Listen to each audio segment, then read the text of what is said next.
پیغمبری خوا علیه الصلاة والسلام فرموویەتی ئەکثروا من ذکر هادم اللذات، ئێوە زۆر مردن بخەنەوە یادی خۆتان، زۆر بیر لە مردن بکەنەوە، چونکە بیرکردنەوەی زۆر لە مردن لە یادبوونی مردن چەند فائیدەیەکت پێدەگەێنێ. یەکێک لەوانە قەناعەت دەخاتە دڵتەوە، کەسێک کە مردنی لەبیر بێت دڵەکەی قەناعەتی دەبێت، کەسێک کە مردنی لەبیر نەبێت بە هیچ شتێک قەناعەت ناکە ئەگەر هەموو دنیاشی ئەو بێت. فائیدەیەکی تر بیرکردنەوەی مردن وات لێ دەکات زوو تەوبە بکەیت و پەشیمان بیتەوە لە تاوان. کەسێک کە مردنی لەبیر نەبێ تۆبەیشی لەبیر نییە و تۆبە ناکە و ناگەڕێتەوە، بەردەوام دەبێت لە تاوان و بەردەوام دەبێت لە سەرپێچیەکانی. پێغەمبەری خوا عەلەیهی سەڵاتو وەسەلام فەرمانی پێکردوون زۆر بیر لە مردن بکەینەوە و سەردانی قەبرستان بکەین.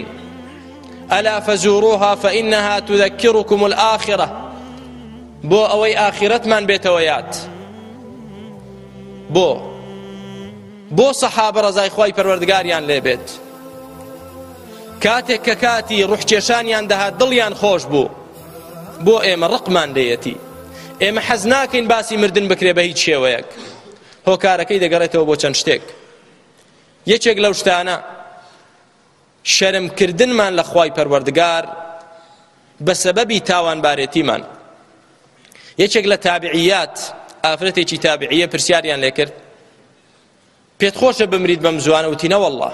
وتی بۆ؟ وتی لە شەرمی خوا. وتی کەسێک کە بێت و سەرپێچی لە فەرمانی ئینسانێک بکات دوایی شەرم دەکا کە دەیبینێتەوە. لەگەڵ کەسێک بەڵێن و پەیمانێکت هەبێ و بەڵێنەکە بشکێنی، هەر کاتێک کە دەیبینی شەرم دەکەیت و سەرت نەویە.